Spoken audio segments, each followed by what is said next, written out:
Hi guys, ದುಬಾರಿ elephant ಮುಗಿಸಿ ಆದ ನೆಕ್ಸ್ಟ್ ಡೇ ನಾವು ಮಾರ್ನಿಂಗ್ ಹೋಗಿದ್ದು ಮದಳಪಟ್ಟಿ ಅಂತ. ಅಲ್ಲಿ ನಾವು ಬೆಳಗಿನ ಜಾವನೇ ರೀಚ್ ಆಗಬೇಕಾಗಿತ್ತು. ಹಾಗಾಗಿ ನಾವು 5:30 ಅಂದ್ರೆ ಆ ಪ್ಲೇಸಲ್ಲಿ ಇದ್ವಿ. ಸೊ ಅಲ್ಲಿ ನಮ್ಮದೇ ಕಾರ್, ಬೈಕ್ ಯಾವುದೇ ಅವಕಾಶ ಇಲ್ಲ. ಯಾಕಂದರೆ ಅಲ್ಲಿ ತುಂಬ ಡೇಂಜರಸ್ ಪ್ಲೇಸ್ ಆಗಿರೋದ್ರಿಂದ ಸೊ ಅವ್ರದ್ದೇ ಆಗಿರ್ತಕ್ಕಂಥ ಜೀಪ್ ರೈಡಿಂಗಲ್ಲಿ ನಾವು ಪ್ರಯಾಣ ಸ್ಟಾರ್ಟ್ ಮಾಡಿದ್ವಿ. ತುಂಬ ಡೇಂಜರಸ್ ಪ್ಲೇಸ್ ಇದೆ. ತುಂಬ ಕೇರ್ಫುಲ್ಲಾಗಿ ಹೋಗಬೇಕು. ಸೊ ಯಾರಾದರೂ ರೀಚ್ ಆಗಬೇಕು, ನೋಡಬೇಕು ಅಂತ ಅನಿಸಿದ್ರೆ ನೀವು ತುಂಬ ಕೇರ್ಫುಲ್ಲಾಗಿ ಹೋಗಿ. ಸೊ ಅಲ್ಲಿ ಹೋದ್ಮೇಲೆ ತುಂಬ ಆಫ್ ಇತ್ತು. ಹೋದ್ವಿ. ಅಲ್ಲಿ ಹೋದ್ಮೇಲೆ ನೋಡಿದರೆ ತುಂಬ ಗಾಳಿ, ನಿಂತ್ಕೊಳ್ಳೋಕ್ಕೂ ಸಹ ಆಗ್ತಿಲ್ಲ, ಅಷ್ಟು ತುಂಬ ಗಾಳಿ ಬರ್ತಾನೆ ಇತ್ತು. ಸೊ ಯಾವ ಥರ ಫೀಲ್ ಆಗ್ತಾಯಿತ್ತು ಅಂದರೆ ಆಕಾಶ ಭೂಮಿ ಒಂದಾಗಿದೆ ಆ ಥರ ಫೀಲ್ ಆಗ್ತಾಯಿತ್ತು. ಭೂಮಿ ಮತ್ತು ಆಕಾಶ ಎರಡೂ ಸೇರಿಬಿಟ್ಟಿದೇನೋ ಅನ್ನೋ ಥರ ಫೀಲ್ ಆಗ್ತಾಯಿತ್ತು. ಮತ್ತು ತುಂಬ ಫಾಗ್ ಇತ್ತು ಅಲ್ಲಿ.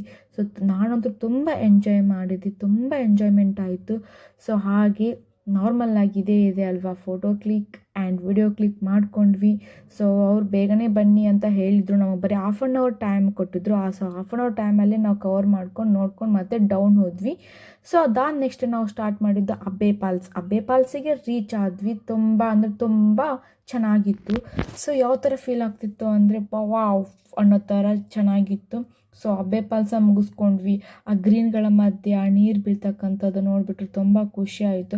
ಸೊ ರೀಚ್ ಆದ್ವಿ. ಅದನ್ನು ನೋಡ್ಕೊಳ್ಬೇಕು ಅನ್ನೋದಿತ್ತು. ಸೊ ಅದನ್ನು ನೋಡ್ಕೊಂಡ್ವಿ. ಅದನ್ನು ನೆಕ್ಸ್ಟ್ ನಾವು ಜರ್ನಿ ಮಾಡಿದ್ದು ಓಂಕಾರೇಶ್ವರ ಟೆಂಪಲ್. ಅಲ್ಲಿ ಹೋದ್ಮೇಲೆ ತುಂಬ ಖುಷಿ ಆಯಿತು, ನೆಮ್ಮದಿ ಫೀಲ್ ಆಯಿತು. ಹೇಳಿಬಿಟ್ಟಿದ್ರು ಅವ್ರು ಆವಾಗಲೇ ಫೋಟೋ ಕ್ಲಿಕ್ ಮಾಡಬಾರ್ದು ಅಂತ. ಆದರೂ ಇರಲಿ ಅಂತ ಒಂದಿಷ್ಟು ವಿಡಿಯೋಗಳನ್ನ ತಕ್ಕೊಂಡೆ, ಬಿಕಾಸ್ ಚೆನ್ನಾಗಿತ್ತಲ್ವ, ಹಾಗಾಗಿ ತೊಗೊಂಡು ಬಂದೆ. ಸೊ ಓಂಕಾರೇಶ್ವರ ಟೆಂಪಲಲ್ಲಿ ತುಂಬ ನೆಮ್ಮದಿ ಫೀಲ್ ಇತ್ತು, ತುಂಬ ಪಾಸಿಟಿವ್ ಫೀಲ್ ಥರ ಫೀಲ್ ಆಗ್ತಾಯಿತ್ತು. ಸೊ ಹಾಗೆ ಇವತ್ತಿನ ಡೇನ ನಾನು ಎಂಡ್ ಮಾಡಿದೆ. ನಾಳೆ ನಾನು ಮತ್ತೆ ಯಾವ ಪ್ಲೇಸಿಗೆ ರೀಚ್ ಆದೆ ಅಂತ ಮತ್ತೆ ವಿಡಿಯೋದಲ್ಲಿ ನಿಮಗೆ ಹೇಳ್ಕೊಡ್ತೀನಿ. Thank you so much.